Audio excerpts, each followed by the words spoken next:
Hello ladies and gents, in front of me we have a 1990 Mitsubishi Bravo.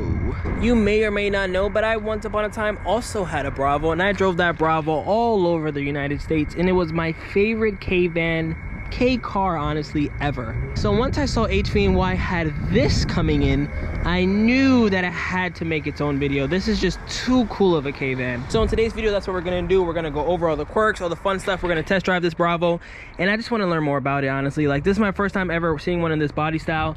It's really my first time ever seeing one with this type of roof setup. I know some of them just have the glass roof, like the sandbar, but this one has about like 7 interior windows. Like, look at this thing real quick before we get into the video.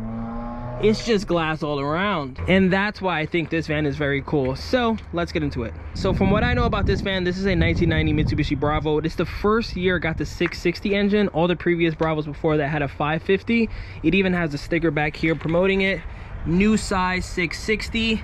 It's also called a mini cab sometimes, but I believe the Bravo is kind of the higher trim. I think the mini cab is more like the mill route vehicle. I'll show you an example of what the rear seats and the interior look like in the Suzuki over here. I think the mini cab's interior are more like this, where you just have your standard bench seat that goes up, in comparison to the Bravo where you have like armrests, like even including this Bravo right here. This is one of the newer ones. This is a 1996, but you can see in this one the seats are separate.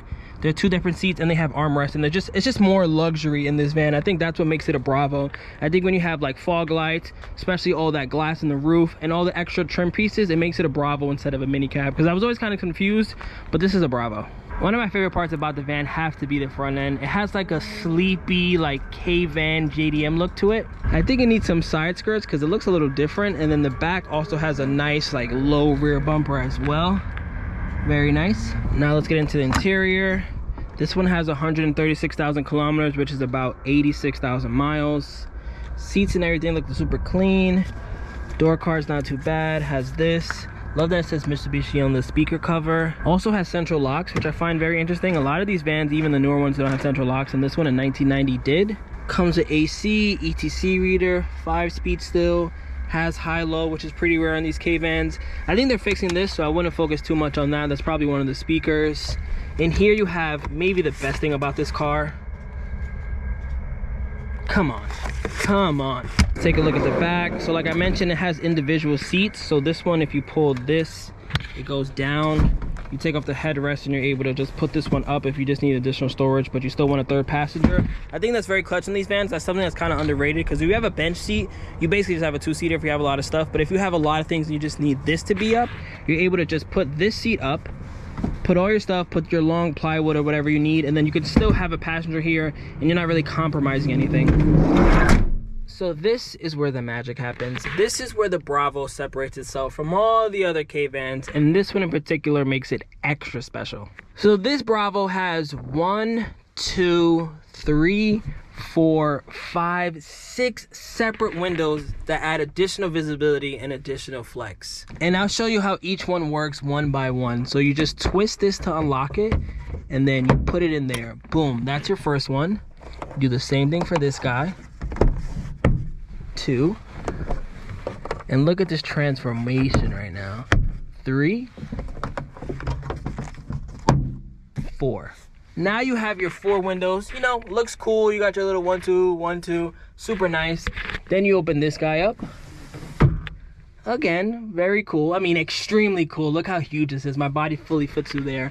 And then it gets even better. You push this, that slides completely back, and you have 1 2 3 4 5 6 windows of visibility. Now you're going on a road trip and it's just a whole different light. You're looking at life differently now because you have so much. It's like you're in a convertible. I can't even speak. I can't even finish my sentences. This is insane. But wait, it does not stop there. So just like the other ones, you turn this guy. I kind of need 2 hands to do this, but you turn this guy as well, and then this slowly comes down. We're not going to drop it too hard. Put this guy right here, and then boom. But wait, it doesn't stop there. Then you press this.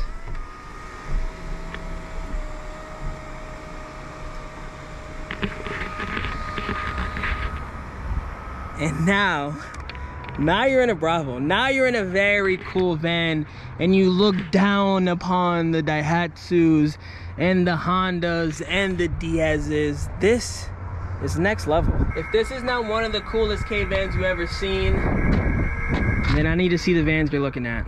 You're going on your road trip, you turn around and it's just light. It's light. You're seeing light differently. Let me start this guy up. Starts right up. I can show you guys the engine too.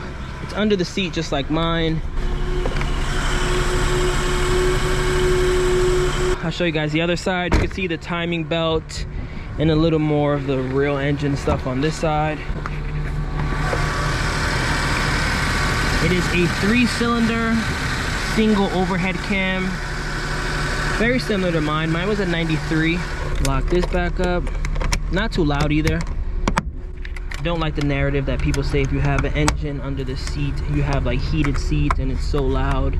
Like, yes, the Sandbar and Acties are a lot quieter, but you do get a nice engine though, and it is a bunch of fun.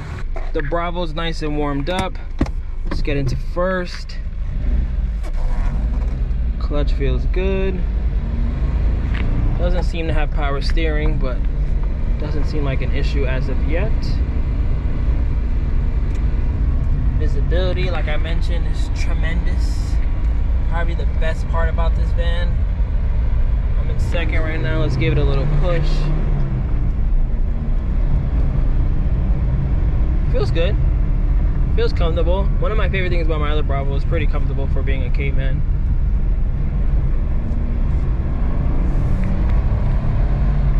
Has a little giddy up to it. But let me swap the cameras out so I can really drive with both hands and see what this is like. Wow, this view is just so different. Look at all that glass, man. And look at that visibility. Seeing myself in this camera, I'm just excited to watch this. See what it's like just to drive. Not too loud. I'd probably add some sound editing just because.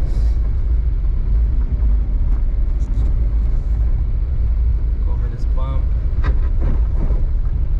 Not bad. Over here. Over this bump. Again, not bad. Drive's good. Third. Fourth. Brakes. E-brake. Pretty smooth. I'm trying to see what I can compare it to. I haven't really driven a lot of vans like that. It's fun. It's quick. It's peppy. I mean, the view. Like, you're buying this for the view. You're not really buying it for the speed. I don't know why I keep talking about speed, but I'll do one more run because I feel good. I feel comfortable. Seating position is nice.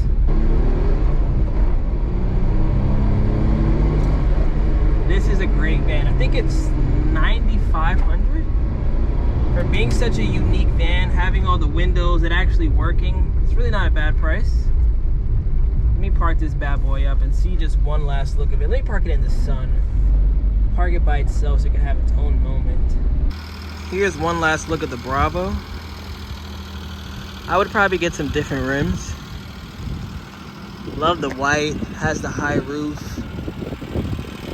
Sounds good, drives good. Decal still in nice shape. Can't beat that roof.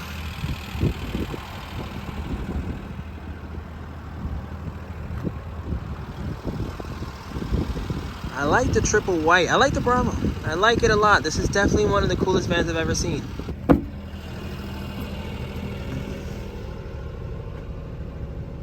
How do you beat this view? Comment below if you would buy this van, if this is a van you're interested in, because I definitely am. Peace out. Remember the name. This is way before the fame.